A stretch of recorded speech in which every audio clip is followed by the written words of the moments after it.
بسم الله الرحمن الرحيم الحمد لله والصلاة والسلام على رسول الله وعلى آله وأصحابه ومن والاه وبعد والسلام عليكم ورحمة الله وبركاته لعلكم بخير جميعا. Donc en espérant que tout le monde va bien, nous revoilà ce soir avec donc un nouveau cours sur la jurisprudence malikite. Donc après la petite introduction que nous avons vue ensemble la semaine dernière, donc deuxième introduction pour comprendre c'est quoi un dalil. Pourquoi cette introduction? Donc la dernière fois, on avait expliqué un petit peu c'est quoi la jurisprudence, c'est quoi l'école malikite, comment elle s'est construite, comment elle s'est fondée, ses livres de référence, ses savants de référence, etc. Donc, je pensais que c'était quand même assez important déjà de pouvoir dégrossir un petit peu le sujet, vu qu'on est dans un livre quand même qui est un livre qui est donc fait pour qu'on puisse plus ou moins maîtriser quand même ce qui se passe dans la jurisprudence malikite. Et donc, dans la foulée aussi, il est bien aussi de savoir, de comprendre un petit peu c'est quoi un dalil. Parce que souvent, on a des gens qui remettent en cause les avis des fuqaha, des savants, des juristes, sous simple prétexte qu'ils ont lu un hadith ou un verset qui apparemment dit autre chose. Et voilà, et ça suffit pour eux pour remettre en cause le travail de 15 siècles de recherche scientifique de nos savants. Donc pour que, alhamdoulilah, on puisse démarrer d'une bonne manière, qu'on comprenne que chaque chose, chaque question que nous allons étudier dans ce livre ensemble, eh bien, elle est fondée, d'accord? Elle est fondée et donc les fondements, c'est pas que, comme beaucoup le pensent, il faut qu'il y ait un verset explicite qui parle exactement de ce qu'on veut, ou un hadith explicite qui dit exactement la phrase que l'on veut, mais c'est bien plus vaste que ça. Le fiqh, c'est bien plus vaste que ça. Alhamdulillah, c'est aussi ce qui fait la richesse de notre patrimoine, et ce qui fait donc la beauté de notre religion, et aussi la largesse donc dans la vision des choses. Alhamdulillah. Donc, qu'est-ce qu'un dalil? Ce qu'on appelle un dalil, donc, dans le jargon commun, on va dire, donc, une preuve ou un argument scientifique. Donc, les malikites, ils ont des fondements. Certains fondements, ils les partagent avec l'ensemble des autres écoles reconnues, d'ailleurs la plupart, mais d'autres fondements, il y a des fondements qui sont spécifiques à l'école malikite. Donc, c'est pour ça que vous verrez des fois certaines divergences entre les Malikites et toutes les autres écoles, parce que, voilà, par rapport à leur fondement, eh bien, ils ne vont pas suivre le même raisonnement que les autres. Et ça n'empêchera pas que leur raisonnement sera fondé, et leur raisonnement sera tout à fait acceptable. Donc ici, donc l'école malikite, elle est fondée sur plusieurs critères, plusieurs preuves scientifiques. Donc la première, qui est la base, bien entendu, ça personne ne peut le nier.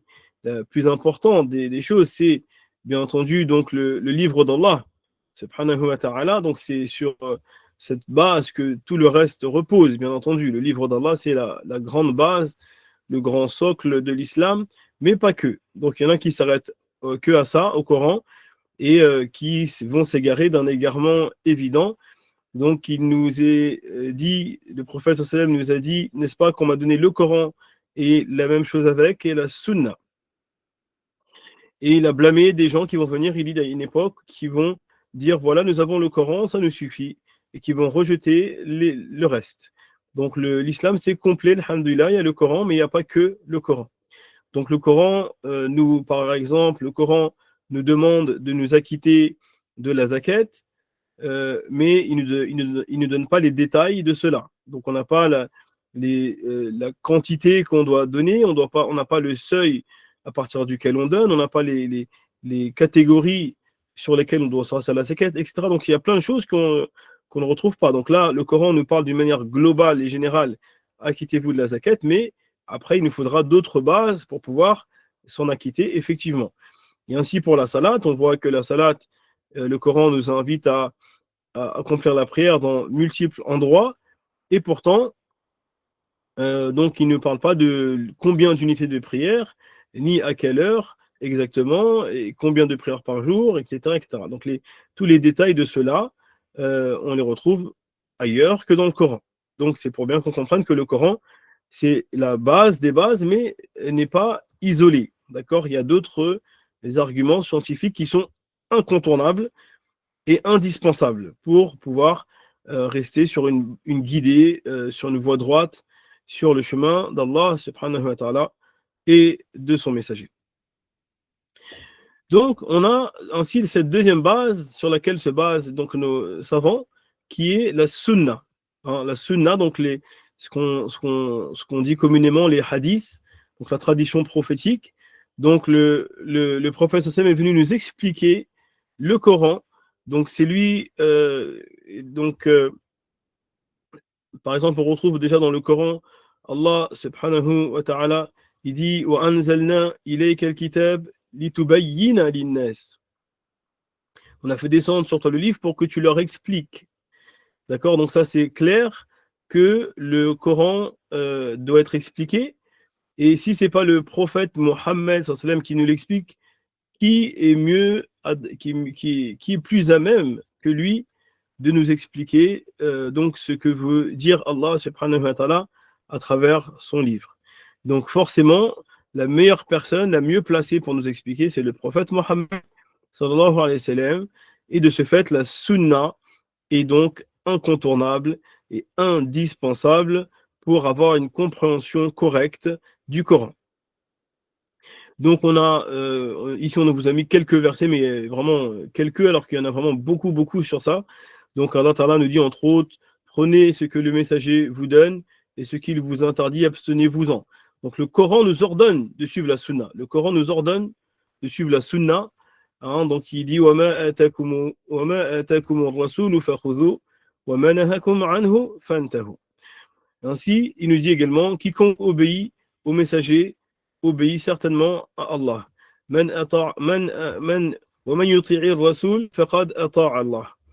Donc, on voit clairement que le Coran nous invite, nous oblige à suivre donc les enseignements du prophète sallallahu alayhi wa sallam.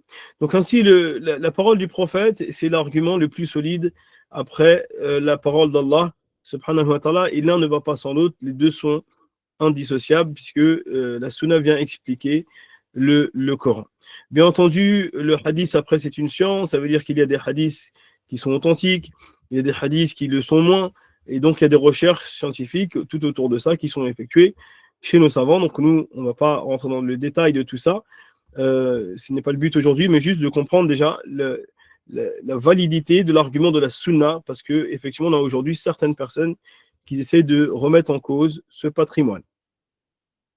Et donc ensuite, donc on a donc voilà, les savants ensuite font tout un travail de recherche. L'imam Malik rahimahullah lui-même était parmi les plus grands érudits dans le hadith. Hein, donc il a atteint les sommets au point qu'il était surnommé Najm Sunan, l'étoile de la sunna.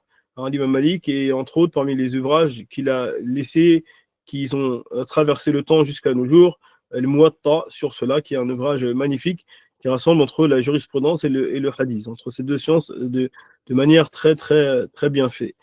Et donc, effectivement, donc dans le hadith, on aura des fois des hadiths qui seront plus solides que d'autres dans leur chaîne de transmission, mais cela n'indique pas qu'ils sont inutilisables. Souvent, on entend des gens, quand ils entendent qu'un hadith est faible, tout de suite, ils pensent que c'est à rejeter, alors que non, puisqu'en fait, en fin de compte, les savants, quand ils nous parlent d'un hadith faible, ça veut dire qu'il y a des choses qui vont affaiblir la chaîne de transmission, mais pas forcément le texte en lui-même. Donc on a énormément de hadiths qui sont de textes sûrs et authentiques, on est sûr et certain que le prophète sallam a dit cette parole-là, mais la chaîne de transmission, elle a des faiblesses. Ça veut dire que dans la chaîne de transmission, des fois, il y a des rapporteurs qui ont été remis en cause pour certaines choses. Je vous donne pour exemple, maintenant, si demain vous avez un grand savant qui vous rapporte une information scientifique, donc il va vous dire par exemple la prière de Zohr, c'est 4 unités. Donc du coup, comme c'est un grand savant reconnu, tout le monde va prendre pour argent comptant, on va dire c'est tel savant qui l'a dit. Maintenant, si c'est un ignorant, quelqu'un qui connaît rien au dîn, qui va vous dire la même chose, eh ben, ça ne veut pas dire qu'il a menti ou qu'il s'est trompé. Donc vous allez dire, mais on a entendu ça d'une personne, c'était pas quelqu'un de savant, mais on a entendu cette information-là, donc voilà, donc on a entendu. Et donc ça, c'est un peu un exemple du hadith qu'on dit d'arif. Quand on dit il est faible, ça ne veut pas dire que l'information qui a été transmise est tout à fait erronée ou à rejeter, mais tout simplement parce que la personne qui l'a transmise, lui, par contre, il n'est pas aussi compétent que les grands savants de la communauté, qui sont les plus grands mémorisateurs et érudits, etc. Donc, c'est très subtil en vérité qu'on comprend.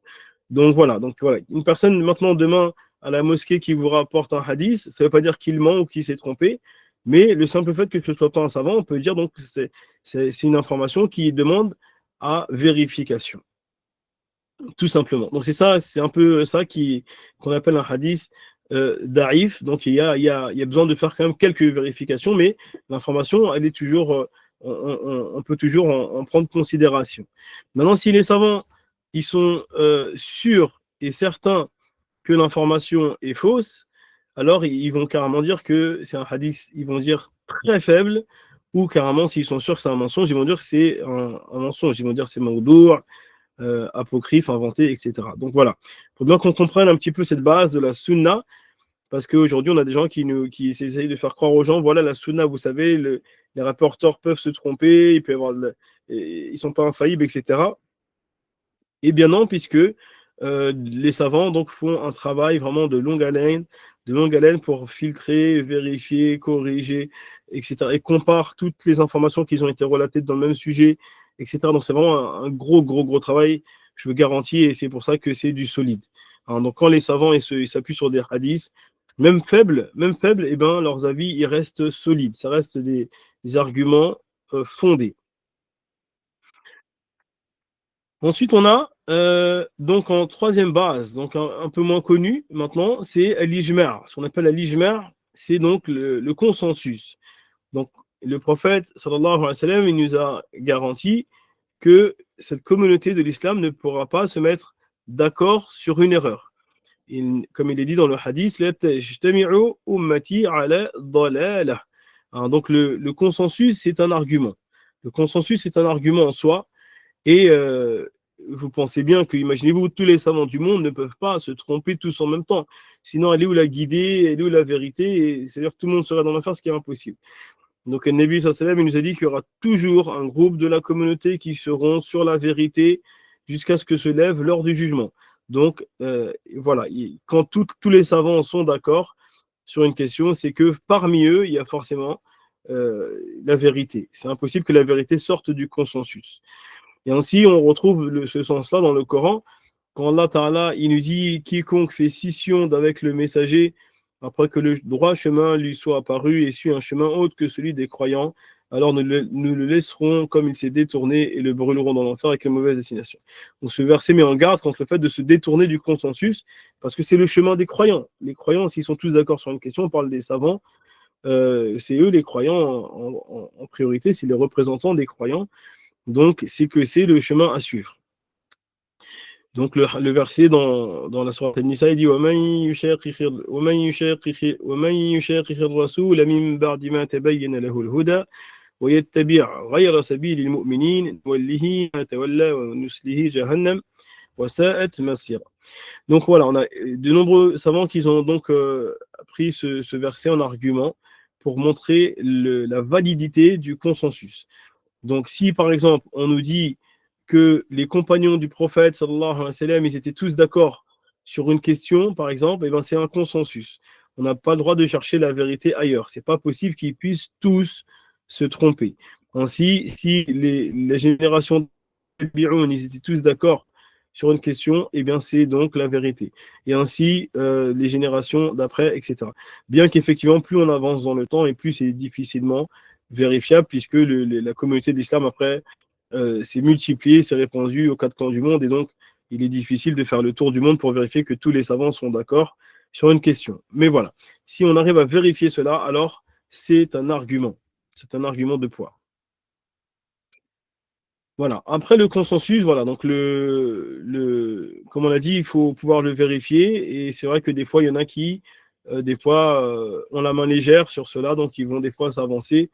Quand la majorité des savants sont d'accord sur une chose, ils vont nous dire que c'est le consensus. Donc des fois, il faudra quand même bien confirmer que c'est bien l'unanimité des savants qui ont dit ça.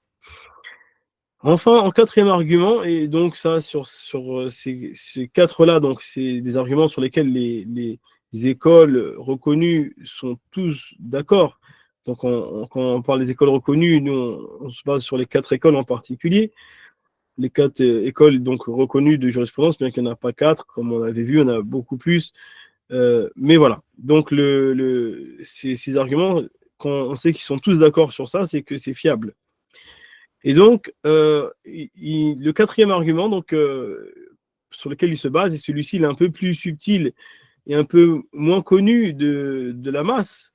Hein, c'est celui-ci que certains ils vont essayer de remettre en cause quand ils demandent le dalil. C'est quoi le dalil? Eh ben, c'est ce qu'on appelle al-qiyas. C'est ce qu'on appelle al-qiyas. Al-qiyas qu'on peut traduire par l'analogie. L'analogie. Donc, al-qiyas, ayyuha al-ahbab, c'est donc une sorte de recherche scientifique qui va amener à une déduction. D'accord? Donc, des fois, les textes ne sont pas explicites sur une question.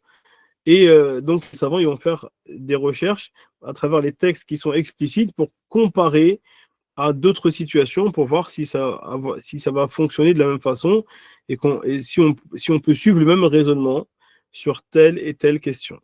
Donc, ce qiyas, eh bien, il va être basé donc, sur une base solide, donc scientifique, donc un texte clair, solide et explicite. Et ensuite, on va essayer de trouver un lien avec notre question actuelle qu'on veut comparer. Et donc, pour en déduire, est-ce que le jugement sera le même ou pas? Donc, je vous donne un exemple tout simple pour que ce soit vraiment clair dans la tête de tous. Aujourd'hui, on a quelque chose qu'ils appellent l'eau de vie. L'eau de vie. Donc, c'est de l'alcool. Alors, est-ce qu'on peut dire, comme ça s'appelle de l'eau de vie, le nom est plaisant, l'eau, donc c'est licite ou pas? Donc là, les savants, ils vont tout de suite revenir sur notre qiyas, ils vont regarder la base. La base, c'est quoi? C'est que l'alcool, dans l'islam, il est interdit. Et après, ils vont chercher la raison, ce qu'on appelle l'illa, que je vous ai mis là, la cause. Pourquoi c'est interdit l'alcool? Parce que ça enivre, ça fait perdre la raison, et après, il y a plein d'autres explications. Et donc, voilà, donc on a notre base, c'est l'alcool, le jugement, c'est haram, la cause, ça fait perdre la raison. Alors, on regarde, est-ce que l'eau de vie, est-ce qu'elle a le même principe? Est-ce qu'elle fait perdre la raison? Oui, donc le jugement sera le même en comparaison à la base de l'alcool, donc on va dire que c'est haram. Donc c'est ça, le qiyas, c'est toute une opération que les savants font. Donc là, j'ai vraiment essayé de simplifier au maximum. Mais voilà, c'est des recherches vraiment poussées, approfondies pour que ce soit vraiment solide, très très solide. Et ça, on a donc cela, par exemple, dans le Coran, on voit que le Coran, des fois, il nous appelle un peu à faire cette opération de réflexion. Par exemple, Allah Ta'ala, il compare donc les gens qui adorent des idoles et il essaie de donner un qiyas avec ceux qui adorent Allah. Donc il dit ضرب الله مثلا رجلا ضرب الله مثلا رجلا فيه شركاء متشاكسون ورجلا سلما لرجل هل يستويان مثلا. Il nous dit donc Allah Ta'ala nous donne un exemple, une parabole, un homme qui a plusieurs maîtres. Donc ces maîtres, chacun vont lui demander de faire telle et telle chose. Donc il a plusieurs, on va dire, patrons. Et un autre qui a un seul patron. Donc il travaille pour une seule personne. Ils disent qu'ils sont égaux. Donc il nous appelle à faire quoi? Une analogie ici. Donc la base, donc celui qui travaille pour une seule personne, qu'est-ce qui va se passer? Eh bien, son travail il va être ordonné, il sait exactement ce qu'il doit faire, il ne va pas se disperser. Maintenant, celui qui va travailler pour plusieurs personnes, qu'est-ce qui va se passer? Eh bien, c'est que chacun va lui demander un service différent et des fois des services qui sont en contradiction les uns avec les autres. Et donc, il ne pourra pas travailler sereinement. Donc, dès qu'il va vouloir en satisfaire un, eh bien, il va se retrouver confronté à un autre. Il va se retrouver confronté à un autre qui va lui dire pourquoi tu as fait ça, je t'avais demandé de faire ça, pourquoi tu n'étais pas là, etc. Donc, ici, le Coran nous montre qu'on ne peut pas faire l'analogie dans la qualité du travail euh, entre une personne qui est fidèle à un maître et une personne qui en a plusieurs. Donc, pour montrer que celui qui est fidèle à un seul Dieu, Allah, il ne peut pas être comme celui qui a plusieurs dieux. Donc, ils ne peuvent pas être égaux dans la balance et dans la qualité du travail, dans la dévotion et l'adoration. Donc, les autres, ils vont s'éparpiller dans tous les sens et donc ça va donner n'importe quoi. Donc voilà, donc une sorte de ce priesse que le Coran nous appelle à faire pour montrer que justement, ici, c'est pas correct de comparer l'adoration des idoles à l'adoration d'Allah subhanahu wa ta'ala parce que ça ne rentre pas justement dans le fonctionnement logique du priesse. On a aussi un autre hadith où le prophète sallallahu alayhi wa sallam, donc une fois une personne est venue à lui et cette personne est venue donc dire au prophète sallallahu alayhi wa sallam, voilà, mon épouse elle a accouché d'un enfant qui est mat de peau. Donc et lui c'était quelqu'un qui était clair de peau. Donc lui a priori blanc, de blanchâtre de peau et son enfant est complètement mat. Et son épouse aussi elle est pas du tout mat, elle est blanche. Donc là il est venu demander au prophète sallallahu alayhi wa sallam, donc l'interroger sur cela. Et le prophète sallallahu alayhi wa sallam il lui dit, est-ce que tu as des chameaux? Il a dit oui. Et le prophète sallallahu alayhi wa sallam il a dit, ils sont de quelle couleur tes chameaux? Il a dit, c'est des chameaux rousses. Et le prophète sallallahu alayhi wa sallam il a dit, est-ce qu'il y a des chameaux bruns aussi parmi eux? Hein? Et l'homme il a dit, bien sûr, il y en a qui sont bruns parmi eux. Et donc il a dit, et comment cela a pu arriver? Alors, donc si tes chameaux elles sont rousses de base, comment ça se fait qu'ils ont des enfants bruns? Hein. Et là, la personne est bien l'évidence, donc c'est là la déduction de l'analogie. Il a dit, ben, il se peut qu'un de leurs ancêtres était brun, donc ils ont, donc hérédité comme ça, ils sont arrivés à cette couleur-là. Et donc le prophète Samuel a dit, eh ben, ainsi ton enfant, il se peut que dans ses ancêtres, il y avait des gens qui avaient cette couleur-là. Et voilà, donc c'est magnifique. Et donc il a donc ici résolu tout le problème, Al-Nabi sallallahu alayhi wa sallam. Et, euh, et donc, effectivement, donc, il nous a donné une base solide. Donc, tout le monde est d'accord que des chamelles rousses peuvent engendrer des chamelles brunes. Et donc, sur cette base, il a ensuite porté un jugement. Donc, ce jugement qui est de cette possibilité. Et la cause, l'hérédité. Et donc, par analogie, on peut appliquer ça donc maintenant aux êtres humains qui, des fois, peuvent avoir des enfants qui ne leur ressemblent pas fidèlement dans cela. Donc, on voit que le prophète sallam lui-même pratiquer le qiyas. Donc le qiyas, il faut savoir que beaucoup de juristes ils disent que si ceux qui rejettent le qiyas, ben en fait c'est plus on peut plus les appeler des juristes ou des fuqaha parce que on va dire c'est les deux tiers, si c'est pas les trois quarts de la jurisprudence, le qiyas. On s'est basé sur ça, d'accord. Donc c'est pour ça que des fois le dalil, comme on dit, c'est pas un hadith explicite qui va te dire voilà ici tu fais comme ça, mais c'est une déduction de ce type, comme l'a fait ici le prophète sallam, qui est basé sur un fondement solide, et après il y a des principes, etc. Donc voilà, ce qui nous fait encore une fois la richesse de notre patrimoine islamique. Donc ainsi, on a encore un autre exemple où, pareil, donc il y a une personne qui est venue voir le prophète sallallahu alayhi wa sallam, et qui lui a dit, voilà, ma mère, elle est décédée, alors qu'elle avait un mois de jeûne à rattraper du ramadan. Et dans une version, il parlait du hajj. Elle avait juré d'accomplir le hajj. Et donc, est-ce que je dois le rattraper pour elle? Et le prophète sallam, il a dit oui, car une dette auprès d'Allah est certes plus en droit d'être rattrapée que les dettes auprès des gens. Donc ici, il a encore fait une analogie, donc il a comparé le fait de rattraper, rembourser nos dettes envers les gens, donc c'est une chose qui est acquise, tout le monde est au courant de ça, personne ne peut le nier. Hein, donc c'est un fondement, donc c'est là qu'on dit qu'on a une base solide. Donc c'est le jugement, c'est obligatoire donc de rembourser nos dettes. Hein, et donc la cause, parce que voilà, c'est des choses qui sont impensables de emprunter et ensuite de ne pas rendre. Et donc ainsi, donc maintenant il va faire l'analogie avec la dette envers Allah. Donc la dette envers Allah, eh ben, c'est le même principe.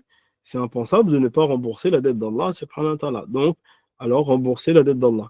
Donc voilà, donc magnifique qiyas, ici encore du prophète, sallallahu alayhi wa sallam. Et après, il y a énormément d'exemples comme ça dans le Coran et la Sunna.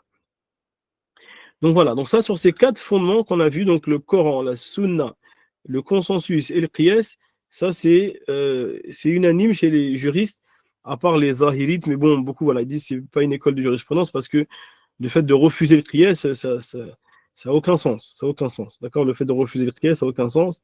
Hein, pour exemple, donc les Zahirites, c'est une école qu'on entend encore jusqu'à aujourd'hui, hein, que certains ils aiment bien mettre en avant des fois, mais franchement, ça nous donne des choses comme quoi, par exemple, quand le prophète Sassam il a dit, quand l'un d'entre vous entre à la mosquée, qui ne s'assied pas avant de prier 2 unités de prière, donc le hadith il est explicite dans le fait de ne pas s'asseoir avant de prier 2 unités de prière.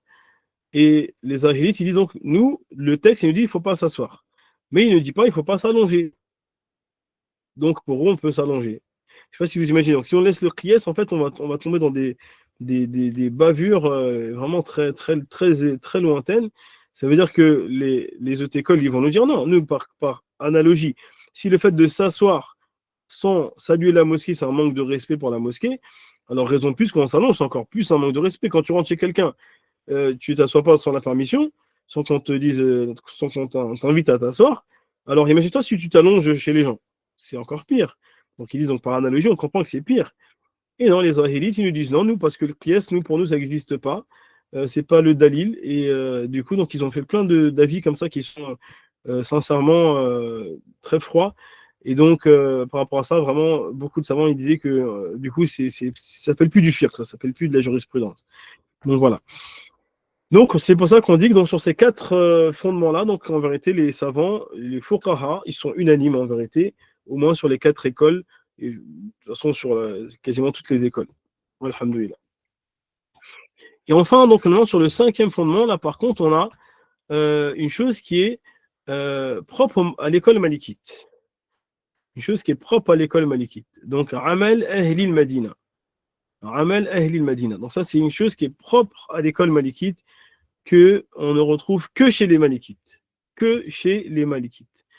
Et pourtant, c'est une base qui est très, très, très solide. Très, très, très solide. Mais et vous comprendrez que ça a causé donc pas mal de divergences pour ceux qui ne voient pas que c'est une base. Donc, les Amal Ahlil Madina, il faut savoir que l'imam Malik, rahimahullah, eh bien, il se basait sur ce qui se faisait à Médine. Ça veut dire que des fois, il y a des hadiths, ils sont sahih, ils sont authentiques, ils sont fiables, mais l'imam Malik, rahimahullah, quand il voit à Médine, il regarde ce qui se passe, il voit que personne ne met en pratique ce hadith, parmi les gens, bien sûr, qui sont des gens droits, des gens sérieux, des gens érudits, etc. Aucun n'applique ça, donc là, il y a un problème. Il dit, il y a un problème parce que ça montre qu'il y a quelque chose qui nous a échappé dans le hadith. Est-ce que ce hadith a été abrogé? Est-ce qu'il a été mal transmis? Est-ce qu'on l'a mal compris? Donc il y a plein de possibilités. D'accord? Il se peut qu'un rapporteur fiable aussi peut se tromper. Ça peut arriver, c'est rare, mais ça peut arriver. Donc de là, par exemple, on a, vous entendez souvent après le ramadan, les 6 jours de Shawwal. L'imam Malik, il vous dit c'est détestable de faire les 6 jours de Shawwal. Pourquoi?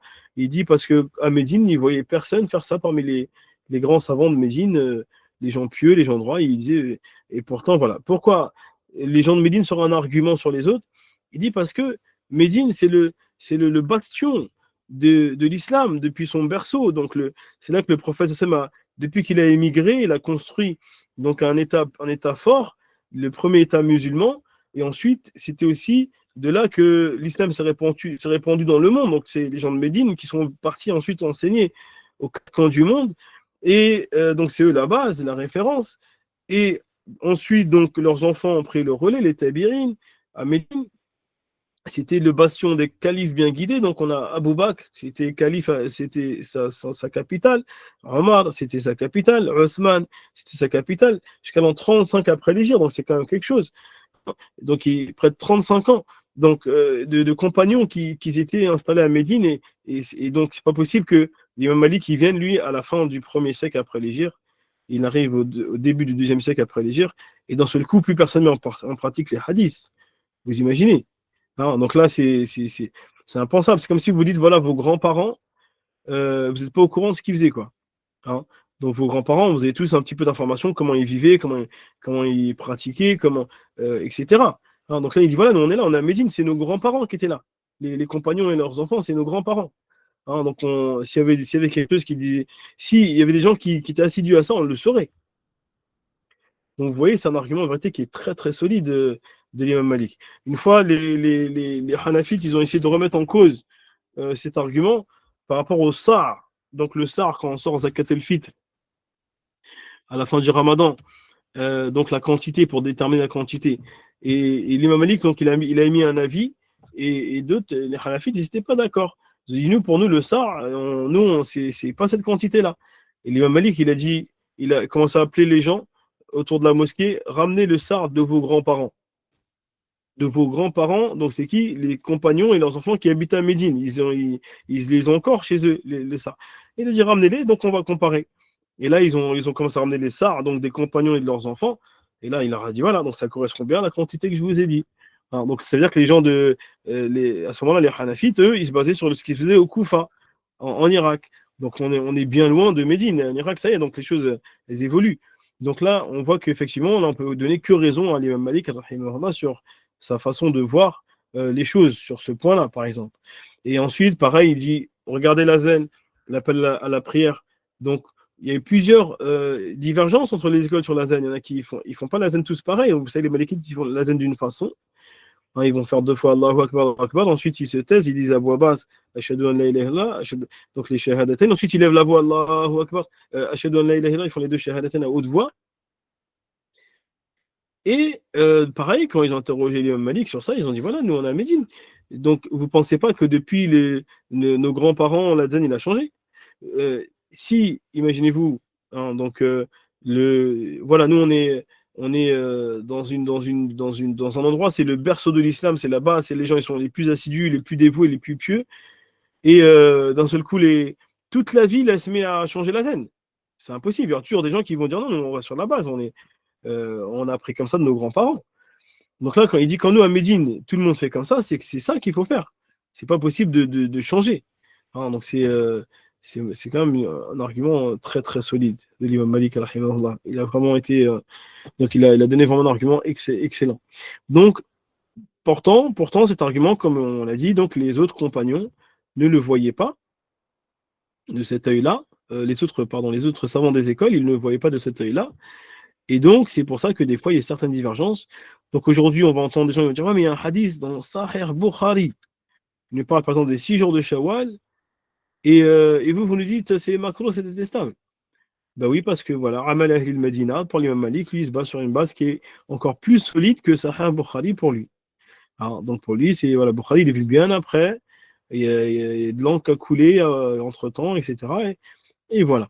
Donc, dans tous les cas, après, voilà, chaque école a ses fondements. Ça ne veut pas dire que les autres écoles sont dans le faux aussi, hein, mais pour montrer que l'école malikite se base sur des bases très solides. Hein. C'est pas si simple que ça de juste on lit un hadith dans le Bukhari et puis on dit ça y est, non, pourquoi l'imam Malik il a dit ça et puis on croit que c'est la belle vie. Non, c'est pas comme ça. Donc, ainsi, ils me disent l'imam Malik, son grand-père, Abu Amir, c'était aussi euh, un tabi'i, il a côtoyé Osman ibn Affan. Il était parmi les gens carrément qui ont lavé le calife Osman ibn Affan à sa mort. Je ne sais pas si vous imaginez. Son grand-père, c'était un grand savant de Médine. Donc, c'est-à-dire, voilà, encore raison de plus pour qu'il soit au courant de ce qui se passe. Alors, donc, c'est pas quelqu'un qui est arrivé de loin, quoi. C'est un Médinois pur. Hein, l'imam Malik, rahimahullah. Ensuite, on a une base qu'on appelle la l'istislah, qui est un peu moins connue là maintenant. L'istislah, c'est un peu moins connu des gens du commun de la masse, pourtant qui est une très jolie base qu'on appelle aussi le maslaha al-mursala. Le maslaha al-mursala, hein, donc c'est quoi? C'est que des fois, voilà, les savants, maintenant qu'on a vu toutes les bases, le Coran, la Sunna, le consensus, le qiyas, les actions des gens de Médine, après, il n'y a aucun de ces arguments-là qui nous amène à un résultat. On fait comment? Donc, est-ce que chacun donne son avis, on fait pile ou face, etc. Et ça y est, on commence à adorer Allah avec aveuglément. Donc là, eh ben, ils vont dire on va se baser sur al-istislah. On va regarder le fonctionnement de l'islam, comment l'islam résonne, comment le Coran et la Sunna nous appellent à raisonner. Donc on remarque, par exemple, que à travers les textes du Coran et de la Sunna et le cheminement du prophète et de ses compagnons, on remarque que systématiquement, la religion nous appelle à préserver notre dîn. Tout ce qui nuit à la foi on doit l'écarter. La religion d'Allah, les textes nous appellent à préserver notre vie. Tout ce qui est nuisible pour la vie, eh bien, on doit l'éloigner. On voit que la religion, les textes, ils nous appellent aussi à préserver nos biens, ne pas gaspiller, etc. Donc, tout ce qui nuit aux biens, on va s'en prémunir, etc. On voit que la religion nous appelle à préserver la dignité, l'honneur des gens. Hein, donc ça, on le retrouve à travers, par exemple, l'histoire de Aïcha, quand les gens ils ont accusé notre noble mère, Aïcha, des pires des choses. Et ensuite, le Coran est carrément venu la défendre. Hein, donc ça montre que le Coran donne importance à l'honneur, à la dignité des gens. Donc tout ce qui porte atteinte à la dignité des gens, eh ben, ça va être blâmable et on va devoir le mettre de côté. Et ainsi, on voit que l'islam nous appelle à préserver la raison, d'où l'interdiction de l'alcool, par exemple. Et donc, tout ce qui va nuire à la raison, même si on n'a pas, si c'est une chose nouvelle, comme on a dit tout à l'heure, l'eau de vie ou autre, eh bien, dès l'instant ça nuit à la raison, on sait que c'est à mettre de côté. Et ensuite, on voit que les textes nous appellent à préserver les affiliations, donc les liens de parenté, etc. On a énormément de textes sur ça. Donc, tout ce qui va nuire à l'affiliation et aux liens de parenté, pareil, on va devoir le mettre de côté. Donc, à travers ces bases-là, eh bien, donc, les savants donc, en ont déduit le raisonnement de l'islam, le raisonnement des textes. Donc, ça veut dire que maintenant, si on n'a pas de texte, on sait comment on va raisonner. On va regarder la chose. Hein. Donc là, par exemple, aujourd'hui, on a la cigarette. La cigarette, il n'y a pas de hadith qui dit haram la cigarette. Ça n'existait pas cette manière-là au temps du prophète. Mais on voit que les textes, systématiquement, quand il y a quelque chose qui nuit à la santé, eh bien, les textes viennent l'interdire. Systématiquement, tout ce qui est au temps du prophète et qui est nuisible, clairement, pour la santé, c'est haram. Donc, les savants, sans aucun doute, ils ont dit que la cigarette, c'est haram. Donc, ne demandez pas c'est quoi le dalil, on veut un hadith ou un verset, mais c'est des hadiths et des versets qui tous indiquent que tout ce qui nuit à la santé est haram, tout simplement. Donc, c'est ça qu'on appelle l'istislah ou le maslah al-mursala. C'est quand il n'y a pas de texte, mais que la question qu'on veut traiter, d'après le raisonnement de l'islam, on voit clairement que l'islam est pour ou contre, alors les savants ils vont dire pour ou contre, sans hésitation. Donc, du coup, c'est quoi la différence entre l'istislah et le qiyas? Une grande différence, c'est que le qiyas, il y a une base. On se base sur un texte précis, et après, ce texte a un jugement et on fait une analogie. Parce que l'istislah, il n'y a pas de texte. Moi, je vous donne un exemple où, effectivement, ça peut être... Des fois, on peut attribuer ça au qiyas, mais des fois, il n'y a rien du tout. Donc là, il n'y a pas de texte du tout, on va regarder la chose en elle-même qu'on recherche, dont on cherche le jugement, est-ce que ça nuit à la santé ou pas? Ça nuit à la santé, khlas, haram. On n'a plus besoin de texte, parce que les textes indiquent dans leur ensemble que tout ce qui nuit à la santé, c'est haram. Donc dans l'istislah, on n'a pas besoin de texte en fait. On va se baser maintenant sur le raisonnement, le fonctionnement de l'islam, de la jurisprudence musulmane. Donc voilà. Donc là, ici, effectivement, les gens ils vont dire, mais est-ce qu'il y a un texte sur la cigarette? Non, il n'y a pas de texte. Vous avez fait l'analogie sur quoi? Il n'y a pas d'analogie. C'est dans son ensemble, les textes indiquent que tout ce qui nuit à la santé, c'est haram. Donc ça devient une règle fondamentale, incontournable, et sur laquelle, alhamdoulilah, tous les juristes sont d'accord. Donc ils appellent ça ad-daruratul khams, les 5 nécessités absolues, et certains, enfin, comme ils disent les 5, il y en a qui en donnent 5, mais ils divergent sur certaines d'entre elles, donc ça, en vérité, il y en a 6. Donc ici, les savants ils sont d'accord sur ces nécessités-là. Tout ce qui nuit et va en opposition avec ces 6 choses-là qu'on a mentionnées, forcément, les juristes ils vont être catégoriques, ils vont tout de suite émettre leur avis, la fatwa, parce que ça va être quelque chose d'unanime, il n'y aura même pas lieu de diverger sur de telles questions. Donc, ce qui nuit à la religion, par exemple, une personne il vous demande est-ce que voilà, j'ai besoin de voyager dans tel pays pour des affaires, mais je ne pourrais pas prier là-bas. Alors, il va nous demander un texte, est-ce que c'est marqué dans le Coran, si je voyage dans tel pays, je ne pourrais pas prier là-bas? On lui dit non, on va lui dire tout ce qui nuit à la religion, c'est haram, khlas. Donc tu dois préserver ton dîn avant tout, c'est la première. On l'a mis en premier, ils l'ont mis en premier parce que c'est le plus important. Préserver le dîn. Donc, les compagnons ont tout sacrifié pour préserver leur dîn. Avant même, ils ont donné leur vie justement pour que la religion nous parvienne. Donc ça montre que préserver le dîn, c'est même carrément avant la préservation de la vie. Je ne sais pas si vous imaginez. Donc, de ce fait, on n'a plus besoin de textes explicite qui parle de la question voulue, mais c'est dans l'ensemble, on voit que les textes soutiennent que la préservation de la religion est la plus grande des priorités pour le musulman. Pardon, nous n'avons pas bien compris par rapport à Shawwal. Donc Shawwal, pour ceux qui n'ont jamais entendu parler de ça, je pensais que c'était une question connue, c'est pour ça que je l'ai prise en témoin, parce qu'à chaque Ramadan, on entend parler de ça, normalement. Mais effectivement, donc après le Ramadan, il y a un hadith qui recommande de jeûner 6 jours de Shawwal et que ce serait comme jeûner toute sa vie. Un hadith qui est authentique, rapporté par Al-Bukhari, son Abu Ayyub, etc. Et pourtant, l'imam Malik, il dit que c'est détestable de jeûner ces 6 jours-là. Pourquoi? Parce qu'il dit, nous, à Médine, on ne voit personne le faire, donc il y a un hic. Il y a un hic dans ce hadith. On y reviendra quand on arrivera, Inch'Allah, sur le chapitre, sur le jeûne, Inch'Allah. On va en discuter en détail de cette question-là, bi'iznillah. Donc, par rapport à l'istislar, dans l'école malikite, il n'y a-t-il pas de préservation de l'État musulman s'il est présent? Bien sûr, parce que l'État musulman préserve la religion. L'État musulman, c'est la base pour préserver la religion. Si on a un État qui soutient le dîn, c'est là que la religion va être facilitée, que les musulmans vont être épanouis dans leur religion. Par exemple, à l'inverse, on n'a pas d'État qui soutient les musulmans. Là, c'est là que ça pique et on se retrouve embarrassé dans plein de situations, comme on peut le voir aujourd'hui. Donc, le fait effectivement, les musulmans, le fait de s'unir autour d'un gouverneur qui va leur permettre de pratiquer seulement leur religion, c'est un fondamental, effectivement. Ensuite, donc voilà. Donc on a aussi donné pour exemple l'usure. Donc l'usure, donc en apparence, ça peut apparaître une bonne chose pour certains. Ils vont dire voilà, tu achètes une maison à crédit, donc à la fin, au bout de tant d'années, tu as un bien qui t'appartient. Et pour le prêteur, ben lui, il a gagné de l'argent, au lieu que son argent il dorme et qu'il ne fasse rien.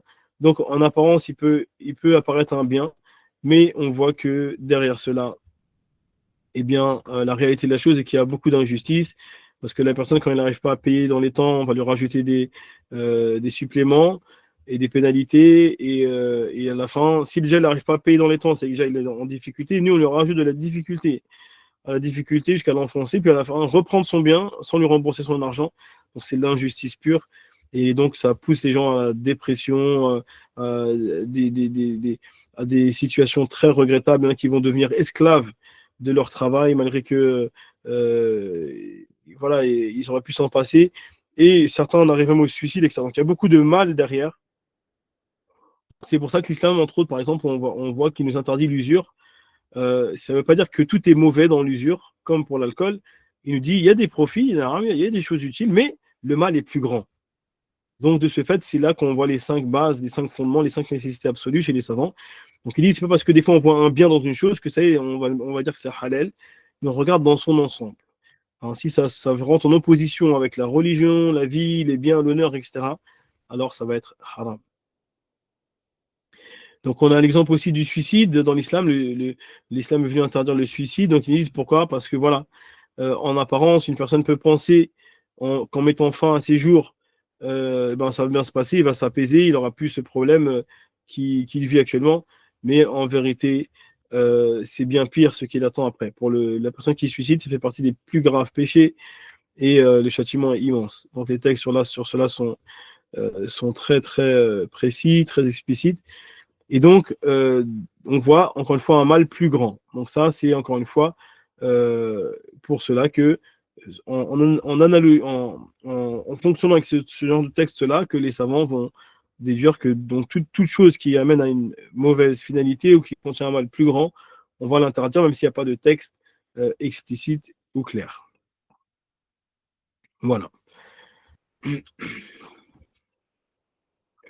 Alors, donc l'imam Shafi'i, rahimahullah, n'a pas ramené la pratique des gens de Médine via son étude avec Malik, qu'Allah leur fasse miséricorde. Donc l'imam Shafi'i, rahimahullah, il a fait son école, sa propre école. Donc au début, on a dit que c'était parmi les grands élèves de l'imam Malik. Il était fidèle à l'école malikite. Et après, à la fin de sa vie, il a fait sa propre école, ce qui est tout à fait à son honneur. Et il avait tout à fait le niveau pour. Donc, de ce fait, il a préféré lui se baser sur le texte authentique que sur les actions des gens de Médine, parce que pour lui, effectivement, il se peut qu'avec le temps, les petits-enfants, ils sont un peu plus négligents que les grands-parents. C'est aussi une réalité, on le sait. Nous-mêmes, on voit notre comportement par rapport à nos grands-parents. On voit que souvent, il y avait beaucoup plus de sagesse, beaucoup plus de piété, beaucoup plus d'investissement, beaucoup plus de sérieux, beaucoup plus de fidélité chez les anciens que chez les jeunes. Hein, donc, effectivement, de ce fait, Léon Shafi'i dit donc voilà, donc les 2 siècles après, il se peut que les gens se relâchent. Donc, nous, on sait que les textes, ils sont fiables, donc on reste sur la base, c'est les textes. Donc, c'est un argument aussi en soi qui a sa solidité, machin.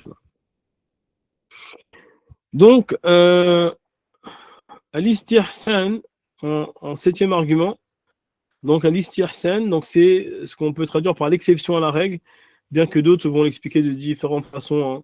Donc, on a pris l'explication la plus connue. Donc, c'est que des fois, on a des règles de base, et qu'il peut y avoir des exceptions. Donc, ça, c'est ce qu'ils appellent l'istihsan, c'est l'exception à la règle. Ça veut dire que des fois, de certaines règles qui sont acquises, et bien, on va remarquer que des fois, les textes, ils vont nous faire des exceptions, et de ce fait, eh bien, les savants vont chercher ces exceptions. Où est-ce qu'elles sont? Et des fois, est-ce qu'on peut, à travers certains argumentaires, émettre des exceptions à certaines règles. Donc, c'est un sujet très intéressant, bien qu'il a sa fragilité, parce qu'après, ça reste l'avis, surtout de l'érudit qui va le donner. Donc, après, c'est voilà, l'être humain qui n'est pas infaillible. Et donc, c'est pour ça que c'est en 7e position, parce que ça ne va pas être forcément le plus solide des arguments. Donc, s'il y a des textes clairs, etc., on ne va pas passer sur les tiercelles, bien sûr. Donc, on a l'exemple de l'Ouassiya, par exemple. L'Ouassiya, c'est le testament. Donc, on sait que quand une personne meurt, ses biens ne lui appartiennent plus. Donc, ces biens sont retransmis à ses héritiers. Donc, une personne n'a pas le droit, avant sa mort, de dire dès que je meurs, vous faites ça, ça, ça avec mes biens. Parce qu'il n'a plus le droit de dire ce qu'on doit faire, puisque c'est plus ses biens. Il est sorti de la vie d'ici-bas. Donc, ces biens maintenant sont les biens de ses héritiers. Donc, ça, c'est la règle de base que tout le monde connaît, même chez les non-musulmans. Maintenant, l'exception, c'est que dans le Coran nous autorise à faire un wasiya à hauteur du tiers de nos biens. Donc, il a toléré dans le Coran, et après, on a les détails de cela dans la Sunna, que la personne, avant de mourir, il demande qu'on donne de ses biens pour telle ou telle personne, ou tel organisme, ou telle cause, mais à hauteur du tiers. Donc, les textes sont venus lui donner cette dérogation à hauteur du tiers de ses biens, et le reste sera pour ses héritiers. Donc ça, c'est l'exception à la règle, et de ce fait, donc on voit que des fois, il y a des règles qui sont connues et générales et fondamentales, mais il peut y avoir des exceptions. Donc c'est pour ça que des fois, quand on vous dit une chose, il ne faut pas tout prendre pour... c'est-à-dire que ce n'est pas immuable. Hein. Des fois, quand certains étudiants ils étudient certaines règles pour les débutants, on ne va pas vous donner toutes les exceptions et tous les détails. Donc, des fois, effectivement, on vous donne des règles, et puis après, avec le temps, quand vous évoluez, vous voyez qu'il y avait, en fait, c'était pas fermé, il y avait d'autres points qui donnaient des exceptions, des dérogations, etc. Donc, c'est pour ça qu'il ne faut pas se bloquer sur une idée ou sur une image, et il faut essayer toujours d'être dans une démarche d'apprendre. Parce que rester sur ses acquis, des fois, ça peut pousser à des fautes, c'est qu'on va se bloquer sur un avis, alors que des fois, c'est pas bloqué. Alhamdulillah. Et donc, en autre exemple, on a al-istisner. Al-istisner, c'est quoi? Eh bien, c'est le fait que dans l'islam, donc dans les règles des commerces, les transactions commerciales, donc c'est un chapitre qu'Inch'Allah qu'on étudiera ensemble dans le livre, si Allah nous facilite d'arriver jusqu'à là. Eh bien, Allah Ta'ala, il a dit quoi? La takulu amwalakum bainakum bil batil. Ne consommez pas vos biens entre vous injustement. Donc, on n'a pas le droit de prendre le bien de quelqu'un injustement. Donc, si quelqu'un, par exemple, il n'a pas une marchandise, il dit donne-moi de l'argent, et tu vois l'oiseau qui est dans le ciel là-bas, là, eh ben, Inch'Allah, je vais te l'attraper. Il dit ça, c'est haram, ça, c'est interdit, parce que qui te garantit que tu vas pouvoir l'attraper, l'oiseau? Donc, une fois que la personne il a pris l'argent, est-ce qu'il va le rendre? On va devoir lui courir après pour qu'il rende ce qu'il a pris. Après, s'il disparaît, s'il meurt, il peut arriver plein de choses. Donc, du coup, c'est une injustice. Donc là-bas, c'est qu'on ne donne pas d'argent tant qu'il n'y a pas la marchandise. Et le vendeur n'a pas le droit de vendre une marchandise tant qu'il n'est pas sûr de pouvoir la donner. Donc, elle n'est pas en sa possession. Ça, c'est la règle de base. Mais alors, que dire de l'artisan? Quand je vais chez le cordonnier et je lui demande de me faire des chaussures sur mesure, elles sont là, les chaussures, elles existent ou elles n'existent pas? Alors, quand je lui demande de me faire un camis sur mesure, ou je demande... Donc, ici, je vais devoir le payer.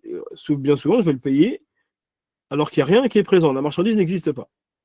Mais ici, c'est une exception à la règle parce que ici, en grande majorité des cas, eh bien, on voit que l'artisan, c'est très facile pour lui de concevoir le produit et de ensuite le fournir à terme.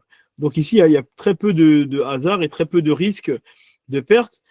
Et c'est pour ça que ça va être l'exception à la règle qu'on a mentionnée, le fait de prendre de l'argent sans être sûr de pouvoir apporter une marchandise. Donc un artisan, lui, habituellement, on sait que l'artisan, il a toutes les capacités pour, donc ce sera l'exception à la règle, l'istisna.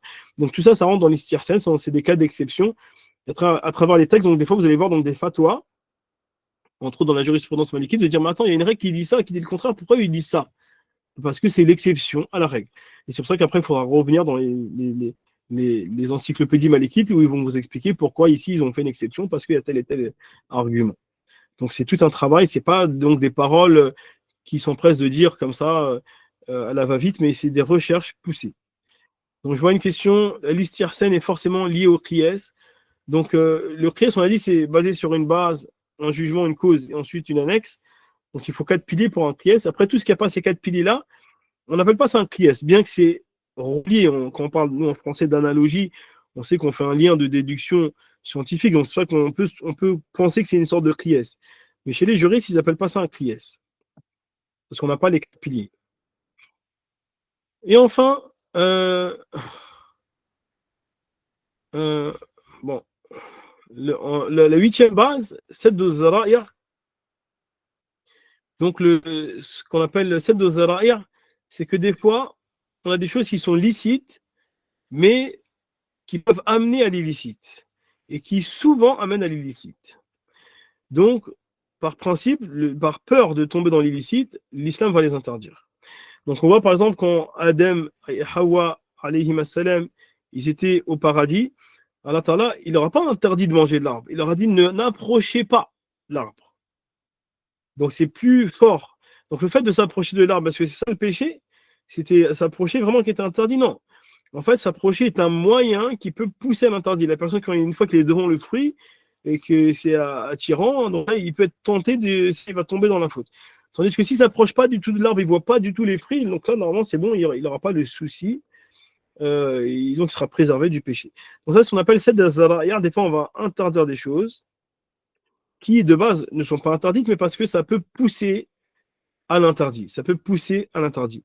Donc, d'où le fait déjà de s'éloigner des mauvaises fréquentations, des mauvaises ambiances, etc. Parce que même si nous, on ne fait pas le haram, mais à force d'être dans des ambiances comme ça, au bout d'un moment, on peut aussi nous glisser, parce que la tentation est présente.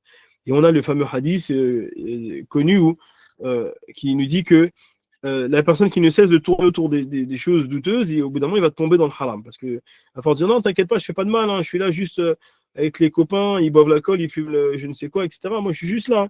Mais à force de tourner autour du haram, un jour ou l'autre, si c'est pas toi, ce sera tes enfants. Hein, donc, éloigne-toi du haram. Éloigne-toi du haram, c'est une base.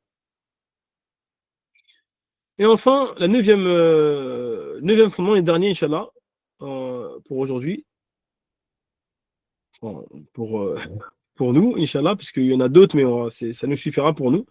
Donc, à l'istishab, on va finir avec ça, Inch'Allah, à l'istishab. Donc, l'istishab, c'est super intéressant. C'est le fait que, donc, la règle est que, à la base, tout est licite dans les choses mondaines. On n'a pas besoin de dalil. Quand j'ai envie de sortir chez moi, d'aller faire un tour au parc et de revenir ou de m'asseoir contre un arbre ou de manger une pomme dans la forêt, j'ai pas besoin de dalil. Donc là, ils vont me dire, ouais, mais attends, qu'est-ce qu'autorise ça, t'as un dalil ou... Non. La base, dans les choses mondaines, c'est que tout est licite, sauf avec la preuve du contraire. Donc ça veut dire que celui qui veut interdire une chose mondaine, c'est lui qui doit ramener le dalil. Et ça, c'est une erreur qu'on entend souvent. les gens, souvent, ils vont voir les imams et ils te posent la question, attends, vous dites ça c'est permis, c'est quoi le dalil? Mais justement, si c'est pas une adoration, on n'est pas en train de te parler de prière, c'est une chose mondaine. On parle de consommation, on parle de commerce, on parle de choses, de relations humaines. La base, c'est qu'on a le droit de tout faire tant qu'il n'y a pas un texte qui l'interdit. Et celui qui veut l'interdire, c'est lui qui doit ramener la preuve, c'est pas le contraire.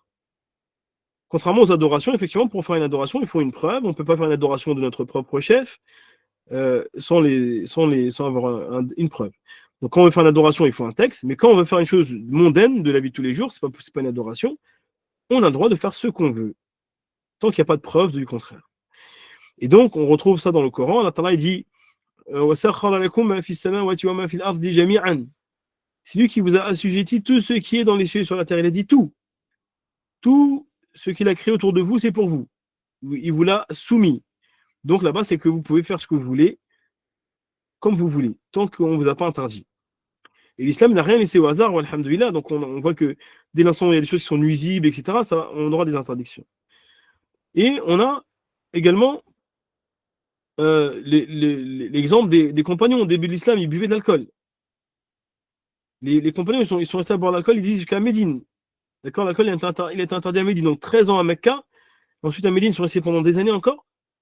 Et l'alcool, les gens, ils buvaient de l'alcool. Est-ce qu'on dit qu'ils avaient besoin d'un dalil pour ça? Non, c'est que l'islam n'est pas venu l'interdire. Et ensuite, un verset est venu, plusieurs versets d'ailleurs, sont venus dire, ça y est maintenant, arrêtez l'alcool. Donc ici, les savants, ils appellent ça le bara al-asliya ou l'istishab. C'est que les compagnons sont basés sur quoi à la base pour boire de l'alcool? Ils sont basés sur le fait que ce n'était pas interdit. C'est une chose mondaine, c'est pas une adoration, ils ne sont pas en train d'adorer Allah. Quand ils boivent de l'alcool, ils sont pas là pour adorer Allah, ils sont en train de se détendre ou je ne sais quoi. Et il n'y a rien qui l'a interdit. Donc, il s'autorisait la chose. Ça ne veut pas dire qu'Allah Ta'ala a agréé cela ou qu'il avait légiféré cela. On ne dit pas que c'était légiféré, mais c'était pas interdit. Donc la base, c'est que tant qu'il n'y a pas d'interdiction, il pouvait le faire. Voilà. Donc ça s'appelle l'istishab et ça rentre dans plein de questions, alhamdoulilah, de jurisprudence. Donc voilà, j'espère que ça vous a plu. Donc c'est fondements de l'école malikite. On voit maintenant que c'est du solide. Hein. Donc toutes les questions qu'on va voir dans le Khalil, donc elles sont toutes basées sur des fondements solides. Si elle donne le temps, on essaiera d'en donner quelques-unes, quelques fondements. Ou si des fois il y a des choses vraiment qui vous paraissent techniques, n'hésitez pas à poser vos questions, on essaiera d'expliquer en fonction de notre capacité sur quoi les savants malikites se sont fondés pour telle ou telle question. Mais vous verrez que systématiquement, l'ensemble des questions, elles ont toutes leurs fondements. Et la seule faille, c'est dans la compréhension du lecteur. C'est-à-dire le dévot qui ne connaît pas grand-chose à son dîne et puis qui lit les fatwas des savants et puis qui remet en question parce qu'il avait lu 2-3 hadiths avant qui disaient le contraire et du coup il s'est fait une fatwa dans sa tête et après il ne veut pas en démordre. Donc ça c'est une erreur, c'est un tort. Et maintenant effectivement c'est vraiment des questions où il n'y a pas du tout de fondement. En général, on va essayer aussi de vous tenir au courant sur cela. Mais ce n'est pas notre propre chef, bien entendu, c'est par rapport aux recherches scientifiques des savants malikites eux-mêmes, des fois qui réfutent les propres avis de l'école, hein, ou des fois des savants des autres écoles qui vont des fois aussi discuter sagement, comme on avait vu la dernière fois, le fait de faire des débats scientifiques ne veut pas dire dénigrer l'autre ou rabaisser l'autre, mais c'est de la science, donc il y a des recherches qui sont effectuées, c'est des discussions et des débats, et comme ça, c'est ça qui enrichit, encore une fois, notre patrimoine islamique et qui fait toute sa beauté. Walhamdulillahi Rabbil Alamin. Donc, je vois encore quelques questions. Est-ce que le fait que les compagnons et tabirines n'ont pas fait un acte mondain le rend illicite? Non, pas du tout. Des fois, ils avaient pas, ça n'existait pas à leur époque, par exemple, où c'est pas relaté qu'ils ne le faisaient pas. Des fois, le fait de ne pas savoir ce qu'ils faisaient, c'est pas une information. La règle est que le fait de ne pas connaître une chose n'est pas un argument en soi. Si on ne sait pas ce qu'ils faisaient dans telle situation, ça veut dire qu'on ne sait pas. Donc, on ne peut pas dire qu'ils ne le faisaient pas. Maintenant, il faudrait qu'on ait un texte clair qui dit, par exemple, ils ne faisaient pas ça. Et là, effectivement, il y aura forcément une base. S'ils ne font pas une chose à l'unanimité, c'est que là, il y a quand même une base. Donc là, il y aura des recherches qui seront effectuées. Le urf n'est pas un dalil chez les malikites. Bien sûr, le urf, mais le urf, avant tout, c'est les actions des gens de Médine. Donc, le urf, c'est la coutume en vigueur. pour l'imam Malik, il se basait sur la coutume en vigueur à Médine. Donc ça rentre dans les actions des gens de Médine. Et quel livre pour débutants vous conseillez pour approfondir les recherches dans les usul malikites? Pour débutants, franchement, pour les usul, apprenez l'arabe. En français, franchement, c'est pauvre, hein, vous n'avez pas grand-chose en français, à ma connaissance en tout cas. Et puis même les traductions, des fois, c'est tellement technique, des fois, les mots qu'ils utilisent, qu'au final, on ne comprend pas réellement ce qui est voulu. Donc voilà, celui qui veut vraiment pousser dans les fondements de la jurisprudence, il n'y a pas d'autre solution que de le faire en arabe.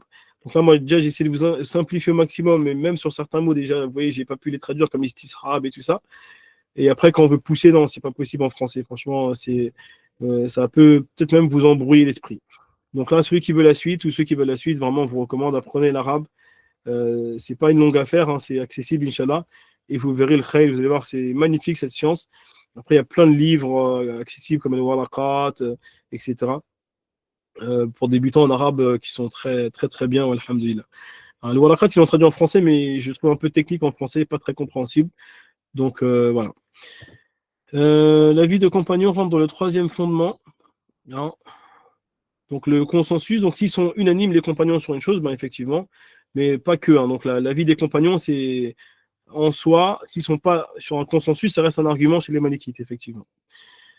Jazakumullah khairan. Barakallahu fikum jami'an.